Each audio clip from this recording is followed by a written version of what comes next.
Good afternoon. I'm Darrell West, Director of the Center for Technology Innovation at the Brookings Institution, and I'd like to welcome you to our event on AI in the United States and China. AI is advancing rapidly. It is powering autonomous vehicles. It's being applied in areas from healthcare and finance to the retail sector. Today, we're going to discuss how AI is being deployed both in China and the United States. These are two of the leading places in terms of AI investment and deployment. We will look at new developments, what the opportunities are, as well as what the risks are. We'll take a close look at where each country stands in its AI development and what lies ahead. To help us think about these issues, we have three distinguished experts. Nicole Turner-Lee is a fellow in governance studies here at Brookings, and she writes about digital disparities and new developments in technology innovation. Ryan Haas is the David Rubenstein Fellow in Foreign Policy at the Brookings Institution. He writes on U.S China relations, and he has a Brookings paper entitled U.S China Relations in the Age of Artificial Intelligence that's available at brookings.edu. Rob Gordon is a group counsel and director of the China legal team at Intel, and he has devoted considerable time to understanding the legal and policy issues in China and how they affect American companies. And he's actually based in Shanghai as well. And we do want to thank Intel for providing financial support for this forum. So I want to start with Nicole. So you have written about AI and emerging technologies in the United States. How is AI being deployed here, and what are some of the more promising applications? Well, thank you, Darrell. Hello to everyone that's here, my distinguished colleagues as well. This is a really exciting topic, and we could tell by the number of you that are here that this is something that is of just growing interest, I think, among not just the technology population, but other people who are looking at how AI is applying to various use cases. And I would suggest that one of the ways that we're looking at AI use in the United States is really around how is it creating greater efficiency when it comes to products and services on both the private and public sector. So we've seen a lot of AI applications and machine learning applications when it comes to, just harnessing the power of the cognitive ability of artificial intelligence systems to just do better. I was reading, I am a sociologist by trade, not an engineer or scientist, but one of the things that we do know with AI systems is that they can harness the memory and the mind share of a human in much more rapid speed than we've ever imagined. And that is both, and we will get into this conversation, promising as well as scary. I think the second uses of AI in the United States are around different sectors. And so as Darrell indicated, when it comes to retail, we're seeing AI applications when it comes to financial sectors, the transportation sector, healthcare sector, educational sector, et cetera. And I think the deeper we go into how we relate these efficiencies within those sectors, I think the more innovation we're actually going to see deployed here in the United States. So what does that look like in terms of actual examples and use cases? And I'll just share just a couple of ones that most people are familiar with and some that you're not familiar with, and then we'll go from there. Obviously, autonomous vehicles is one place where we're seeing artificial intelligence systems as well as machine learning algorithms really much embedded in that. Many of us who grew up probably around my time never would imagine that there would be something like an autonomous vehicle. I think the closest that I saw one of those was in the Jetsons when I used to run home to watch that cartoon. And now we're seeing, very much similar to Star Trek and the Jetsons and all those animated sci-fi movies, where we will actually have cars that are driverless. And AI systems will definitely power that. Facial recognition. I just returned from South by Southwest, where there was a huge focus on facial recognition technologies and the ability to look at the modalities of the face and to predict that identification is being used in a variety of ways. On our phones, we now have cell devices or mobile devices that recognize us not by a button, but by our face. We are actually seeing facial recognition when it comes to public safety applications being used by police departments, and facial recognition used in commerce outside of just unlocking our devices. Job sharing and matching is another area which is very promising.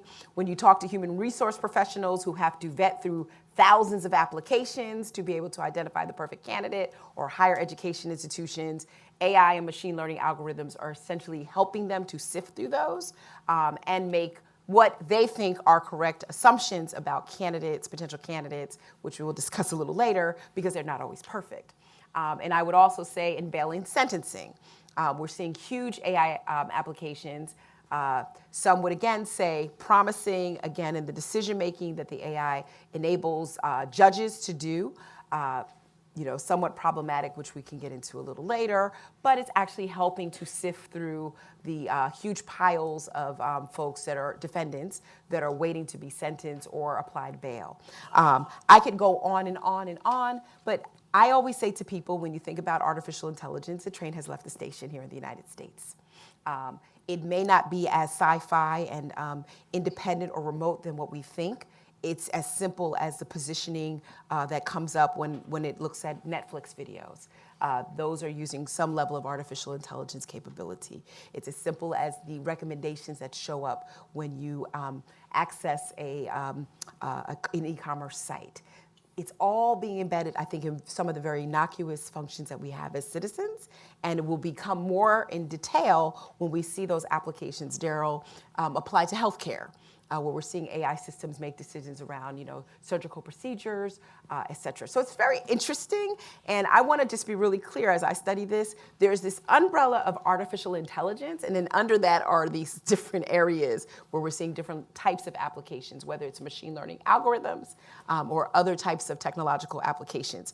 I have to say that because once I was on a panel, and we kept saying AI, AI, AI, and then we kept saying machine learning algorithms, people were confused. And so I think this umbrella of AI systems is, again, going to apply across sectors as well as various use cases that are going to continue to improve the efficiency of decision making that we as humans were not yet equipped or somewhat equipped to do, but not at the rapid pace that we're seeing AI systems operate. Okay, thank you very much. So Rob, you currently are based in China, so you are on the front lines of the technology sector. So tell us a little bit about your experiences there. What are the opportunities and challenges that you have seen? Sure, thanks, Daryl. So I've spent the last 7 years in Asia. The last 3 years have been in Shanghai. And during that time, I worked for Intel Corporation. I've helped our teams negotiate some huge strategic collaborations and agreements with partners from everything from autonomous driving to cloud computing. So I've been able to see how the technology has really changed over the 7 years that I've been there. But not only have I seen it from a business perspective, I've also seen it as a consumer. I live in China. And so every day that I walk out of my house, I'm constantly surrounded by artificial intelligence systems. I've got, right outside my front door of my home in Shanghai, I have 3 cameras that I can see from my front porch. And I don't know what they're looking at, but there's 3 of them. My kids remind me that daily. I don't ever carry cash in my wallet. I use WeChat Pay for everything. And for those of you who have been to China, you know it's basically a cashless, or it's turning into a cashless environment. I am a frequent user of Taobao. It is basically Amazon on steroids. You can order something in the morning, and it can be there either afternoon, tomorrow morning. You can have something delivered at your desk. If you are thirsty, you want a Starbucks, you want an iced tea, you simply get on your phone. They know exactly what you ordered last time. They know what time of day you ordered it, and they know your payment method. And so if you want, they will send someone up to deliver it to you the very next day at that same time and with your same order. So it's fascinating. Every day I am amazed at what technology is happening and transforming the lives of people in China, and also myself as a foreigner in China. I've become so dependent upon this. And I just said the other day, I'm actually relocating back to the United States this summer. And I said, how do I don't know how I carry cash in my wallet when I have to go to the gas station. And how do I have to go to Starbucks? I have to go to Starbucks. Who's going right? to bring you your Who's coffee? going to bring me my coffee? And where, I see there's shared bicycles here in Washington, D.C., but in Shanghai, it's such an easy app. You just scan a barcode, you get on, you leave it anywhere you want to leave it, similar to these electronic scooters. So it's fascinating. I have seen the AI revolution really take off. And I've seen where the United States is doing some amazing things. I've also seen where China has been able to do some amazing things as well. And I've had the opportunity to partner with some of Intel's close competitors, also some of our partners, academia, universities, and I've also been able to see how the industry has been changing over these past 6 months. Right, exactly. It's amazing. It changes daily. Okay, so Ryan, you wrote a Brookings paper on AI in China, and you talked specifically about the possible ramifications for the U.S. China relationship. So what do you see as the risk and the opportunities there? Well, first of all, Daryl, thank you for convening this conversation. I think discussing AI in the context of United States-China relations is absolutely essential, and I'm glad that we're doing this. I hope it's a springboard to follow-on conversations. As I think about the impact of artificial intelligence on the U.S.-China relationship, I think about it both at the global level and also at the U.S.-China level. At the global level, I see the United States and China racing out ahead of the rest of the world. If PwC is correct, by 2030, the United States and China will capture 70% of the profits that are generated from AI technologies. So that's $15.7 trillion, 70% of which will go to the United States and China. That's going to widen the gap between the United States and Chinese national power relative to every other country in the world. So at the global level, the gap is widening. At the U.S.-China level, I see artificial intelligence serving as an accelerant of rivalry and tension rather than a shock absorber. And what I mean by that is that artificial intelligence is going to exacerbate many of the tensions that are already latent in the U.S.-China relationship. Technology really is at the core of U.S.-China competition right now, and it's only going to intensify. But looking at AI as solely an accelerant of rivalry or tension, I think, would be missing the big picture. I think the policy challenge that the United States faces is finding ways to separate or disaggregate the areas of friction being caused by AI from the areas of opportunity for cooperation where both sides would benefit. And in order for us to get at that, I think it's important to break the U.S.-China relationship down into a couple different components. The first is the military component. And in this area, I think that artificial intelligence is going to create intensified rivalry or competition. As artificial intelligence gets woven into weapon systems, it's going to increase risk of rapid escalation between the United States and China, which presents dangers for both countries. And hopefully it will incentivize or motivate both countries to come together to think about rules of the road for how to manage AI in the context of military rivalry. When I think about the impact of artificial intelligence in the trade area, I worry that it could lead to bifurcated global systems that's not interoperable. And I think we're already seeing this competition playing out with 5G technology.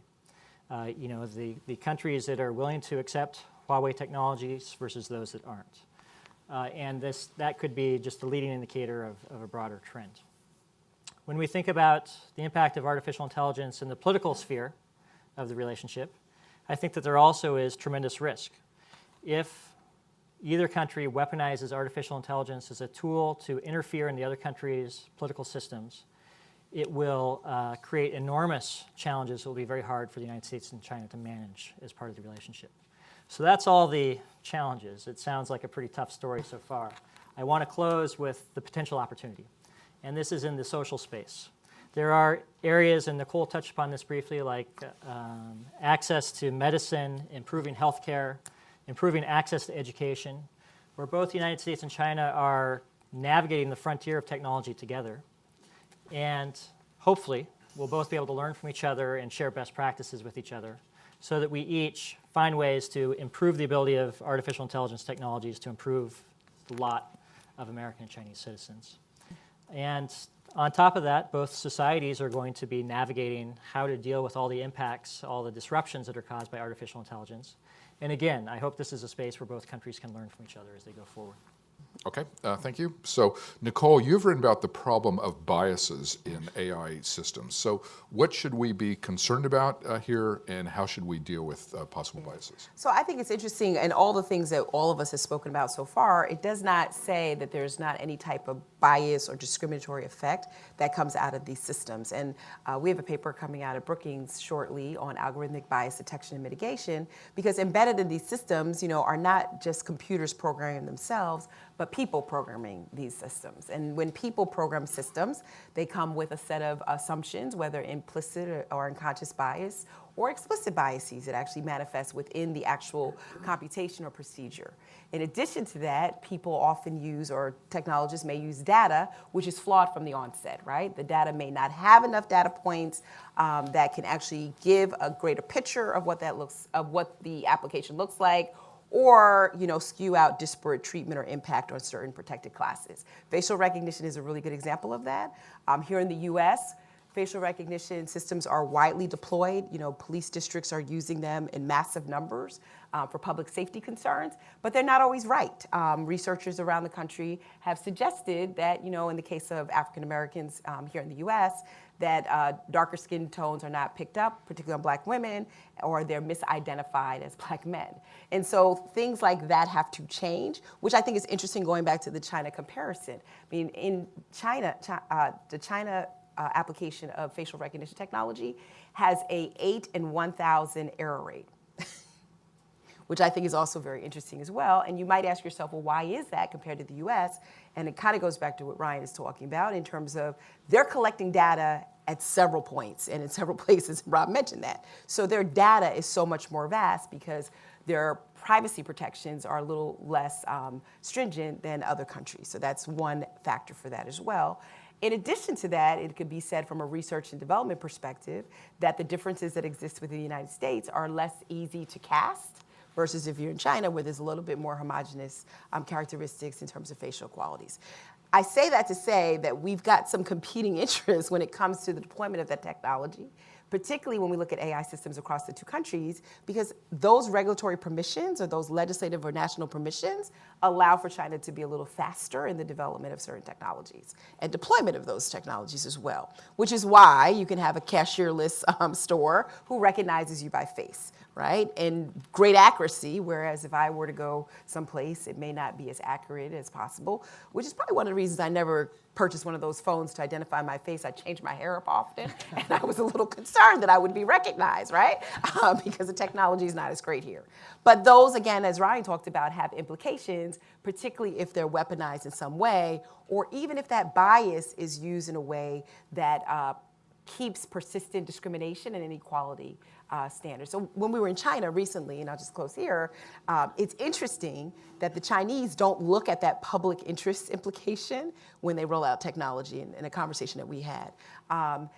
They see it, but their goal is ubiquity and not necessarily looking at how different communities react or respond to different AI systems. Where in the US, the conversation has been around more white box thinking, as opposed to having these models that sort of go into some kind of technological process and may learn differently, right?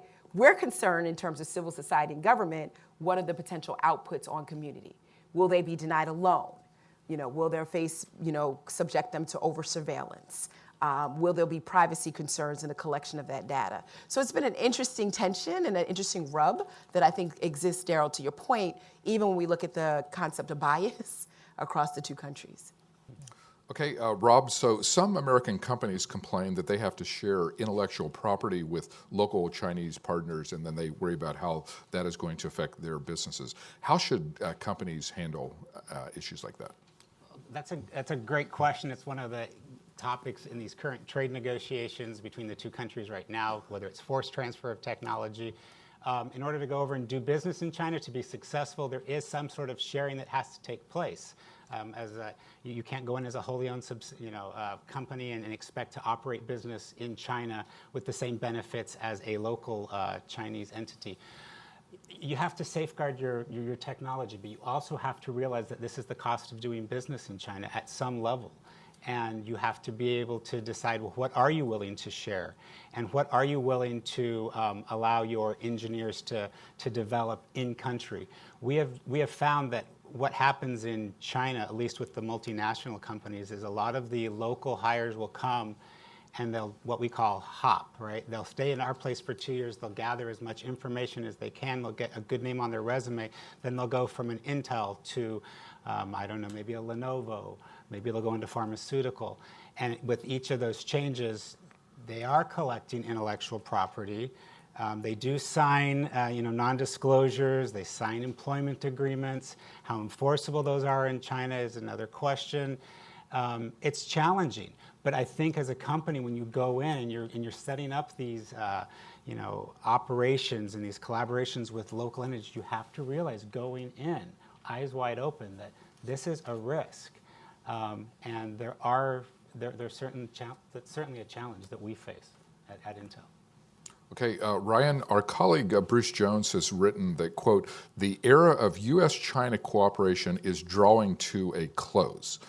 Where do you see the two nations cooperating and where are they competing? Well, that's a big question, Daryl. I guess the way that I would think about it is that the 40-year period of U.S. China relations that has taken place over the past 40 years is drawing to a close. We are at an inflection point, a transition to another period of the relationship, a beginning of a new chapter. The way I think about the new chapter is one of competitive interdependence.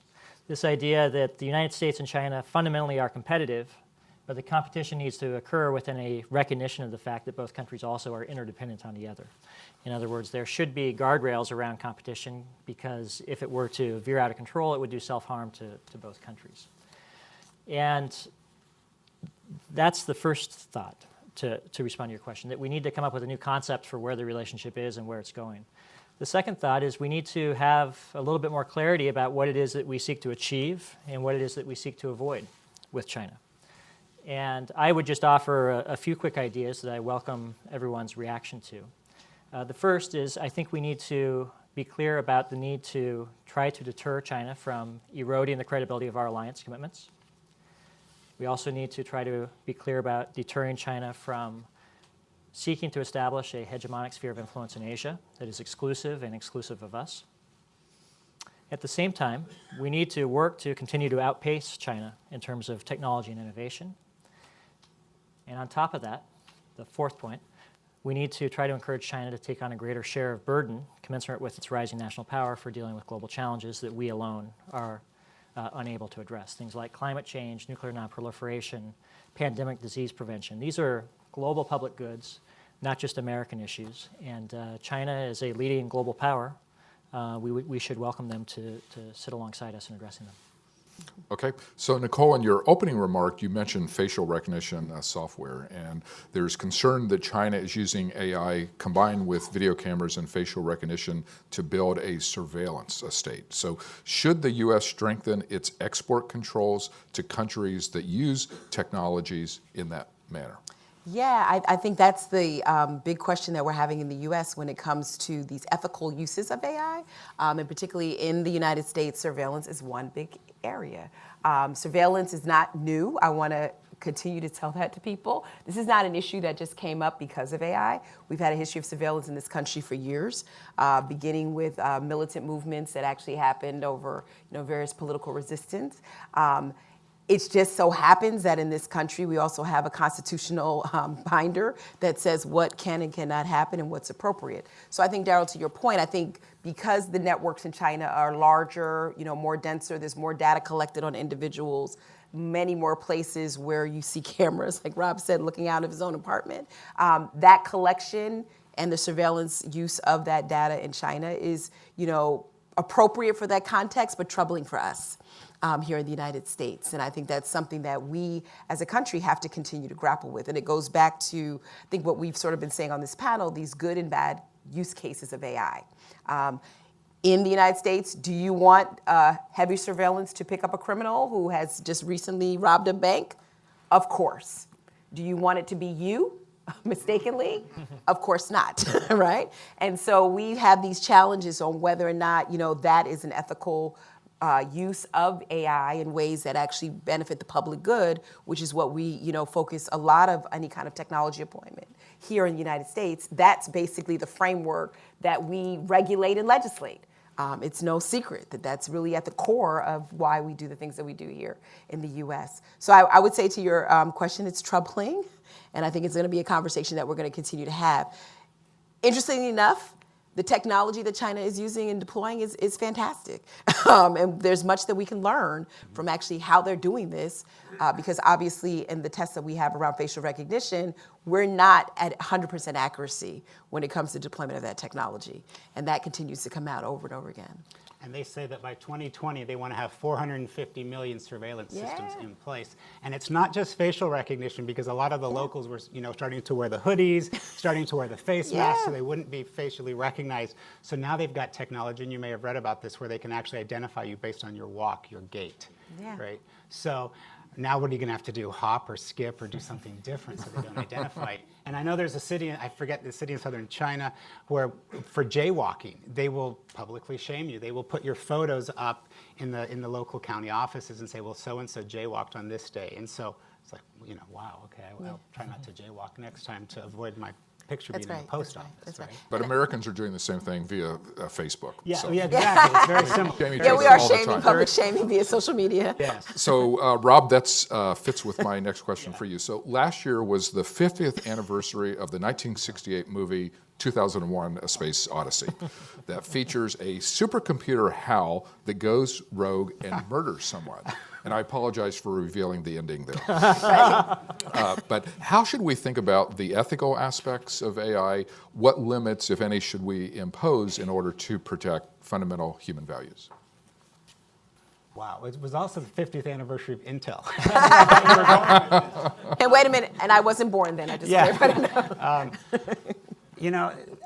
Last week, China opened up their second National People Congress in Beijing, and Robin Li, the CEO of Baidu, made a statement, and he said, when it comes to AI, the two things that he's really concerned, well, the number one thing he's concerned with is the ethical treatment of this data. What do we do with it?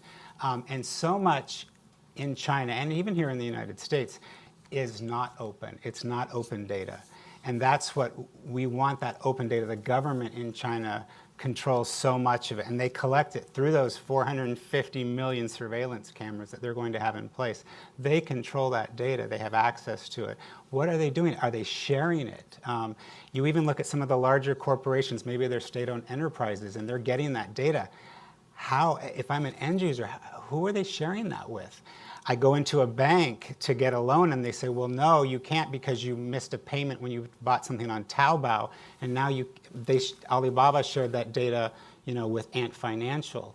And so do I know that as an end user? And China is also taking a lot of their systems and going to developing countries. They're going to South America. They're heavily invested in Africa.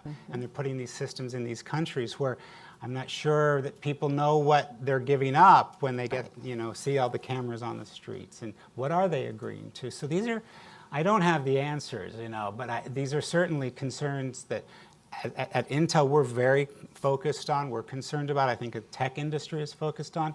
And it was interesting, I was with Baidu last week, and Baidu's a local Chinese company. Intel, we're a multinational. We're different, we're treated a little bit differently, but we have the common interest, right? We want that openness of data. We recognize that there are these privacy concerns. China has a cybersecurity law that says you can't transfer data outside of the country if it meets certain criteria. Well, as a multinational, we have to process maybe some of our data in different countries. How do we do that?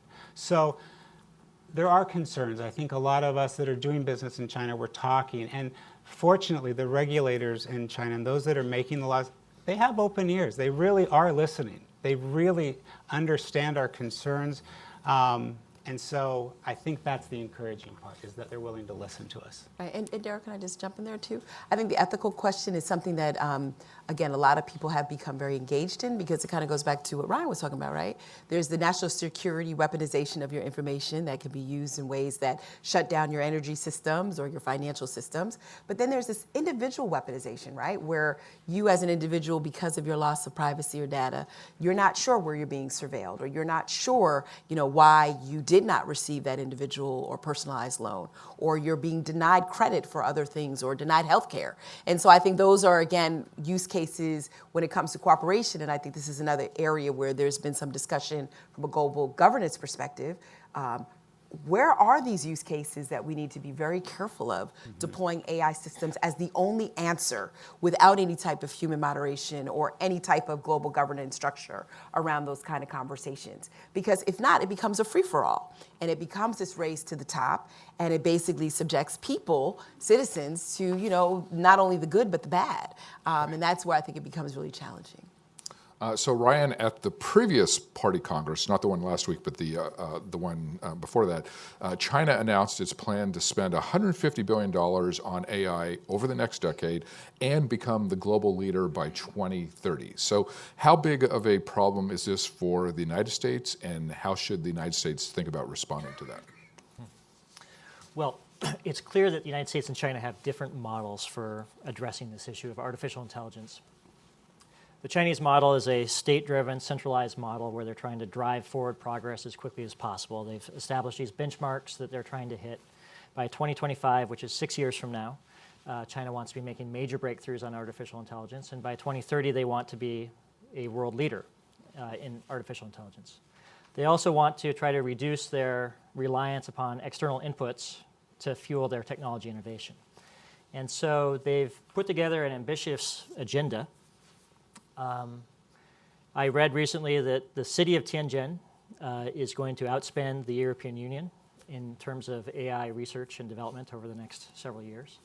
That's an extraordinary thought, the fact that a city that most of you probably have heard of, but many Americans probably haven't, is going to outspend the European Union. So there's no question that the Chinese are devoting massive amounts of resources to achieve their ambitions. So the question then is, what should we do? And I think that there's a healthy debate that's already beginning about this. Senator Rubio recently has called for an American form of industrial policy to compete with the Chinese.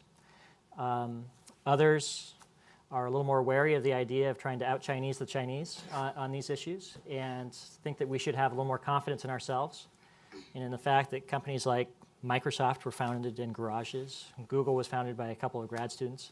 There is a method to the American system that's worked for a long time and worked quite well.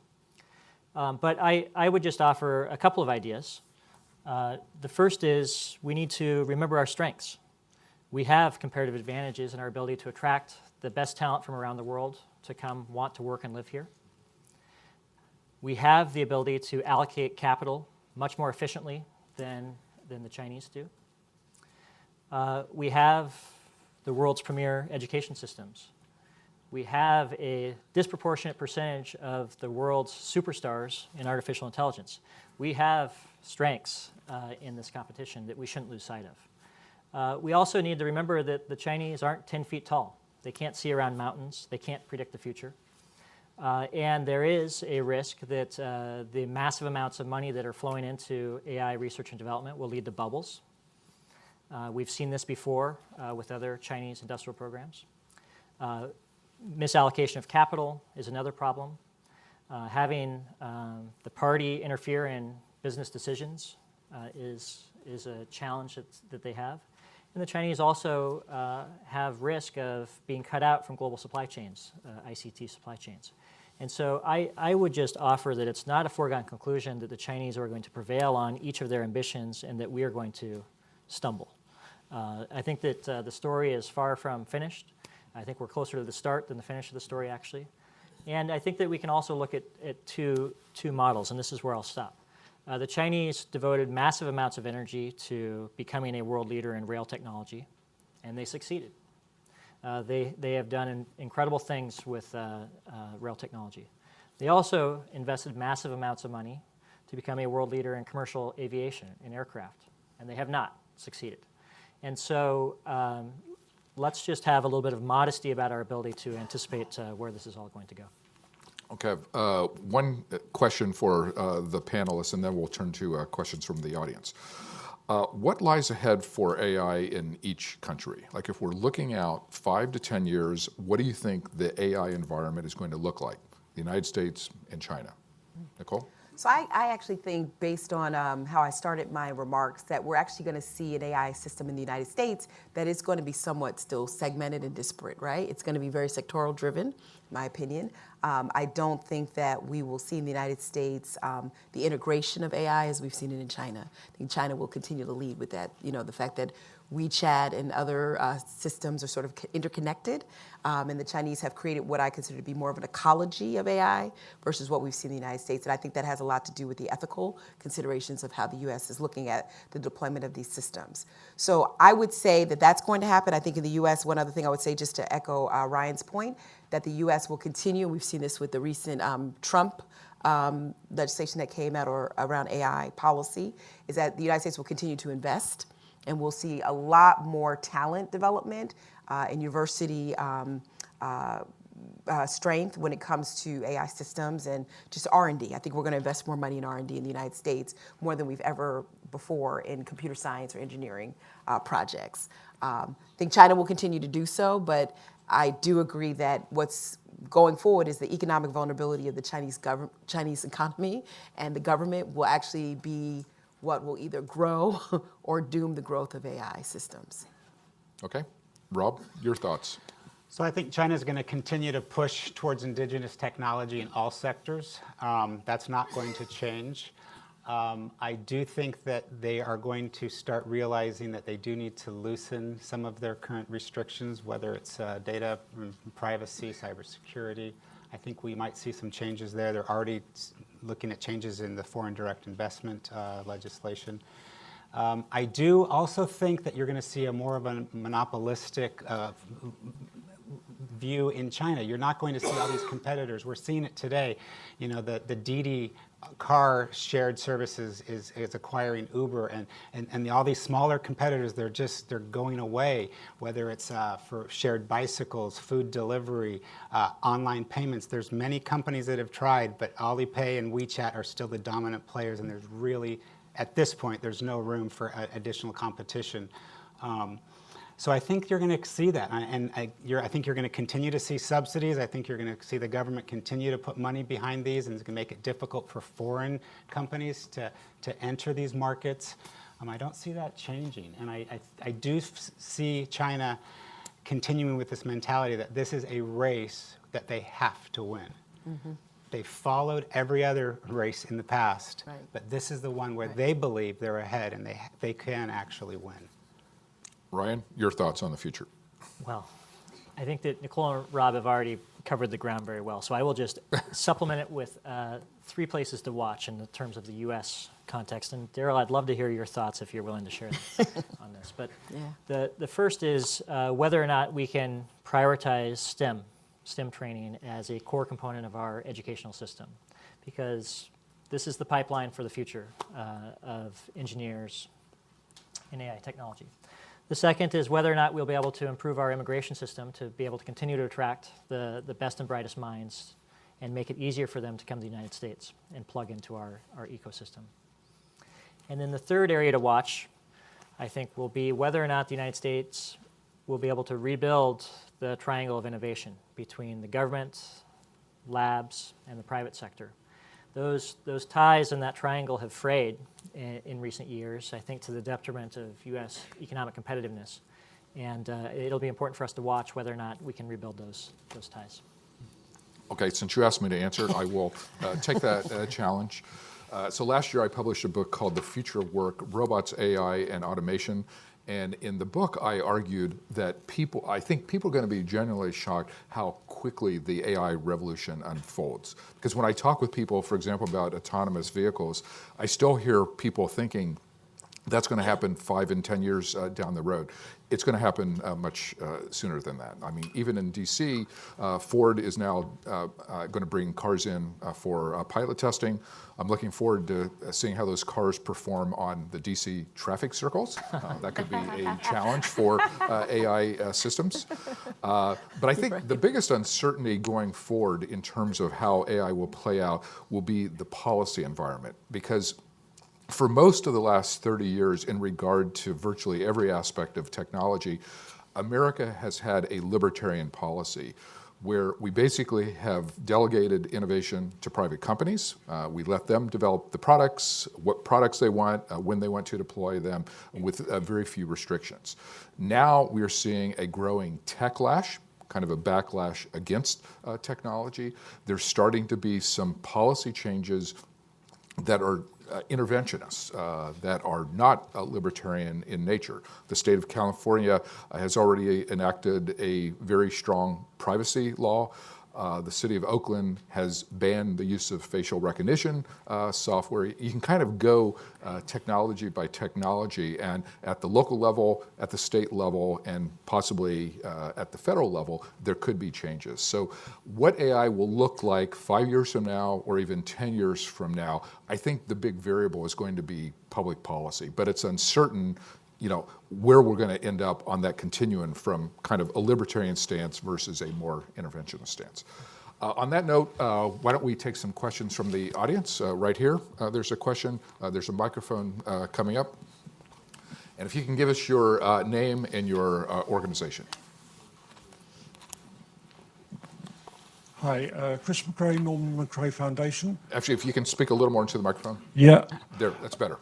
I'd like to go back particularly to Ryan's part one, which was the positive markets, maybe health, education. I was wondering what you thought of Jim Kim's recent idea. It was actually on a LinkedIn interview.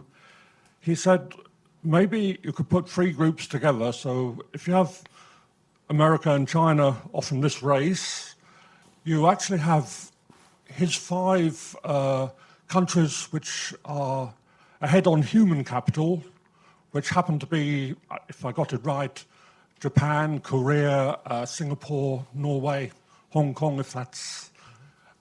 And then the third thing is, who's actually got the big data which really matters for the poorest? So if you take the Bangladeshi case of 45 years of developing things from the bottom up, the biggest single model for bottom billion banking for the poorest women is owned by the partnership of NGOs, which BRAC is in the middle of, but where the coding has come from MIT, it's come from Kenya M-Pesa, it's come from Gates, and it's now partly Jack Ma. So this gives you an example of maybe how things aren't just a race between these two countries, or at least on the positive markets, maybe we should be trying to create them so they're not. So I was just wondering, you know, are there any markets we're going to get right like that?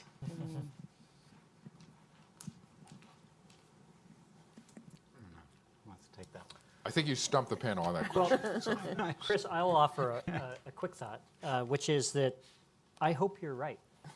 I'm not suggesting that the United States and China racing out ahead of the rest of the world is a good outcome. I was just making an observation based upon available information. But the reason why I think many people make that observation is because the United States and China have attributes when it comes to artificial intelligence that are just not replicable in any other country in the world. It's the abundance of data, it's the Darwinian entrepreneurial systems, it's the regulatory frameworks that exist, but most of all, it's the talent. You know, there are a finite number of companies, AI-driven companies in the world. 50% of them are in the United States, and a third of them are in China. And so you just sort of, you develop this momentum behind the pace of innovation that makes it hard for other countries or companies to catch up to. Okay, right here on the front row, there's a question. And again, if you can give us your name and organization, please. Thank you. My name is Neil Shaban. I'm with the American Legion. I want to thank you for taking the time out to come out and explain all the things that we need to know about this topic. So my question is that, at least from what I derived from your testimonies about AI, is that it's a prevalent thing, especially in the consumer market, retail, especially those sectors. But there seems to be a large deficit in terms of the defense federal level procurement of AI technologies. The defense budget that was released at 1,300 today allocated 4% of its military budget towards computer-based intelligence systems. Now, if that's only 4%, how can I imagine if that is exactly directed to AI, maybe even 1% or less? So that's all computer-based systems, and military defense budget that was released a couple hours ago is just going to those kinds of technologies. So why is there that large gap? And even I've spoken to, I think General David Goldfein spoke here a couple weeks ago, and he made that, that plea, like, we need to get ahead of this, especially on the military aspect, because it's the growing thing. Warfares of tomorrow will not be fought on the battlefield, be fought behind keyboards, or of sorts of that. So even with the people at his level, the Chief of Staff of the Air Force, procuring these ideals, why is there still that lack? And just to give another example, the peak of C4 intelligence or computer-based intelligence budgets was in 2011 in the last 10 years at 11 billion. Last year was 8.6. This year it's 10, so 1.4 increase, nothing crazy. And then next year is projected at 10.2, so even less of an increase. So why do you guys feel, at least, why there's that big gap on Capitol Hill or in the military aspects of everyone's saying we should do it, but it's not getting done. You want to speak to it first? Well, I'm happy to offer a thought, but then I'm going to cede the floor to my colleagues. The Chinese, I think, will welcome the trend line that you're suggesting because it reinforces one of their assumptions about the United States, which is that the United States has invested so heavily in these traditional weapon systems. It's built such a dense pipeline and interest groups around the development of these major weapon systems, aircraft carriers and the like. That it's going to be very hard for the United States to deviate away from these legacy weapon systems without doing harm or dislocations to parts of the American economy. And the Chinese have expected that we would operate that way and also assumed that artificial intelligence technology will provide a leapfrog technology for them because they're not as wedded to the construction of these legacy systems as we have been. So I hope that's wrong, but that's, I think, the way that they're going to see it. Yeah, I would agree with Ryan. I think the leapfrogging in terms of government budgets around, where they go into next generation emerging technologies has always been slow. It's not just in defense, but it's across the board. And so I think, to your point, years ago we talked about cyber warfare, with the quotations around it. Now it's real, right? And now we're seeing artificial intelligence weaponization manifesting in ways, like I mentioned earlier, where it's breaking, it could shut down grids, et cetera. I think until that threat becomes even more realistic to legislators who quite don't understand this, I don't think it's the Department of Defense saying, hey, give us less. I think it's legislators not really understanding also the impact of what this technology will do in terms of national security. And I'll just add a quick footnote to that. I think the Pentagon understands it does have a problem in this area, so it recently launched an AI center to recruit new talent and to deploy new solutions in that area. A few weeks ago, President Trump issued an AI executive order where he basically told all of the agencies, both defense as well as the non-defense agencies, they needed to do a better job. Because obviously, in our private sector, we have tremendous companies, great innovation, lots of deployment. When you look at the public sector part in the United States, government is woefully behind across the board. And if anything, defense is actually doing better than the non-defense departments in terms of AI deployment. So, but the problem with the Trump executive order is even though it moved things in the right direction by basically saying, hey, we need a sense of urgency on this question, he didn't really allocate a particular budget to encourage AI deployment, defense or non-defense, and he also did not address interagency coordination. Like, you don't want every department and every agency coming up with its own AI solutions. You want, more general deployment there. So even though what he did was constructive, it clearly doesn't go far enough. Right there. We don't have much time, so let's take another question right here. Thank you very much. Larry Checco, Senior Advisor to Serve USA. A question that's unanswerable, and then I'll ask one that's answerable. But the question that's unanswerable We love those unanswerable. I love the yeah, exactly. But is AI improving our lives? And if not, why as a species are we allowing this to go forth? I was in China last year about this time, and it was the first time I ever heard about social credit. It scared the bejeebers out of me. And to bring this question full circle, Daryl mentioned policy. It seems to me, unwittingly, we are giving our lives over to governments that we have to implicitly trust will do the right thing with this information. That scares the bejeebers out of me, too. So, am I being overly fearful? Well, I think a lot of people share your sentiments. But is AI improving our lives? I said absolutely. I think anyone in here who uses a search engine, who uses Google, you type it in, instantly the results come up. If you didn't have AI, you wouldn't be able to get those results that fast. There are, in the cloud, there's so many things that AI can do for us to benefit us on a day-to-day basis. Going to social credits in China, that scares me as well, right? I don't know that that's the direction that I certainly want AI to go in. Will it go there? It's going there. It's going there actually slower in China than we think. I think we'll see what happens. We'll see what happens. We'll see if it's successful. I think at some degree, at some level, it may. It absolutely may. I mean, there's autonomous vehicles today, or that will be coming out, that they will be able to calculate your speed and the stoplights that you have run, and they will send that data to the cloud. The cloud will then send that to Geico, and Geico will know that, hey, you ought to be charged more on your insurance, and you're a bigger risk than we thought, right? So that's going to happen, right? Those types of things will happen. Whether your social credit is like they're proposing in China is actually going to come here to the United States, I don't see that happening immediately. Right. Not without lawsuits. Correct. Correct. Ryan and/or Nicole, is AI improving our lives?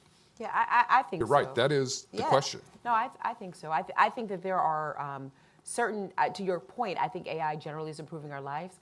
Whether or not there are some things that should go towards automated decision making is questionable, right? Not everything has to have an AI system applied to it to be perfect. And I think there's this rush to not only a race to AI, but there's a race to automate everything that has social costs and economic consequences for workers and others, communities, et cetera.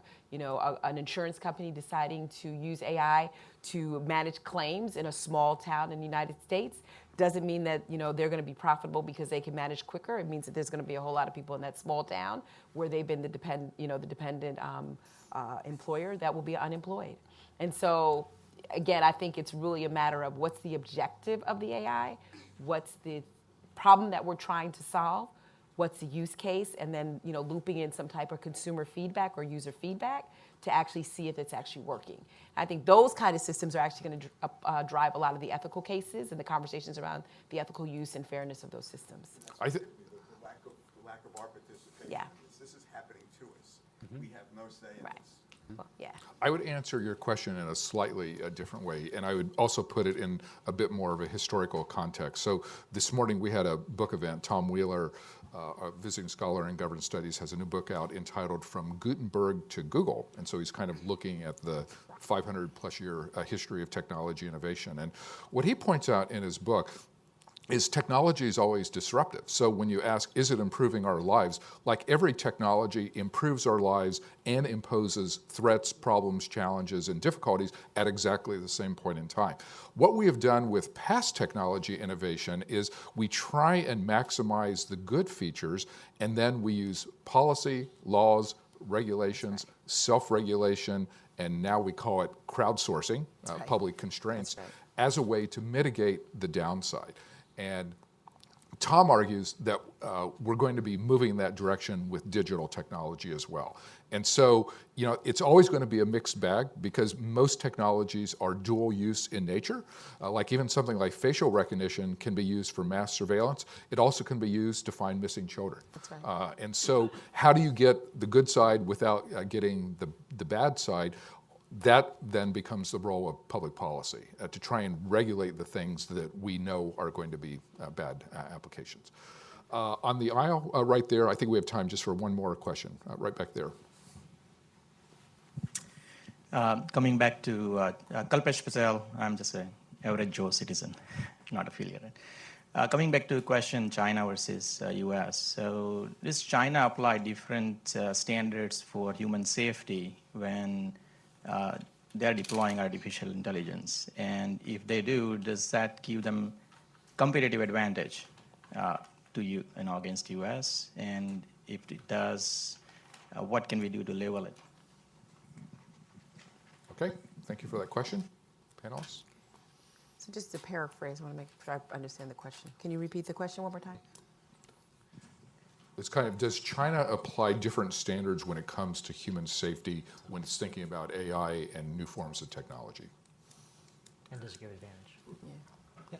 I think, I mean, China, I don't know that they have a different system of viewing safety towards their citizens. I think they're very concerned about the welfare and safety of their citizens. I think, however, the citizens are willing to give up a certain degree of privacy for some convenience. That is absolutely true. They're willing to give up more than I think we are here in the United States. And just for the example I gave, they're willing to give some of their their preferences so their tea and their pizza can be delivered to them at the office. They're okay. I mean, they know that there's this facial recognition. It matches their national identification card. we would have an issue with a lot of this.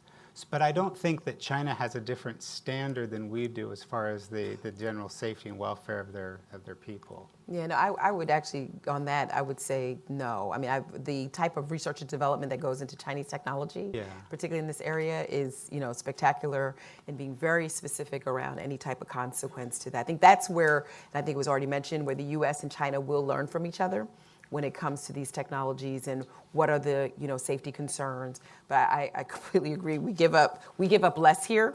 So if you define safety in terms of your vulnerability as a citizen there, that could subject you to greater harms if you are, you know, publicly shamed or you go against the norm in China, or you don't, you know, find yourself integrated in those systems. It can make you more of an outlier, and that can have consequences that could be defined around safety, which, you know, beg for another panel discussion when it comes to that. But, you know. If I could just offer one very brief final reaction to your question. I think that one word that hasn't come up in our conversation but probably should is the word Xinjiang. What's the word? Xinjiang. Okay. Area Can you tell us what the hell that area is? of Western China where a Uyghur Muslim population is a majority. Right. And where facial recognition technology is being used So, yeah. in very invasive ways that from an American perspective would seem to violate their individual rights and liberties. And so there are big ethical questions that both the United States and China are grappling with and coming perhaps out in different directions on. And I don't think that they'll be reconciled anytime soon, but it's worth, I think, all of our considering the fact that we are reaching different conclusions on some fundamental questions about the use of artificial intelligence technology. The final thought is that I hope we can continue this conversation in the future talking about the premise of your second question, which was, does the Chinese system advantage it in competition with the United States and the democratic model in terms of advancement of artificial intelligence technology? It's an issue that I think some of us here have been debating. It's an unresolved debate. It's an important debate, and I hope it's one that we can continue. Okay. On that note, I want to thank our panelists, Nicole, Rob, and Ryan, for sharing your thoughts. Very thoughtful, and thank you for coming out. Thanks for watching. Be sure to like and subscribe for more videos from Brookings.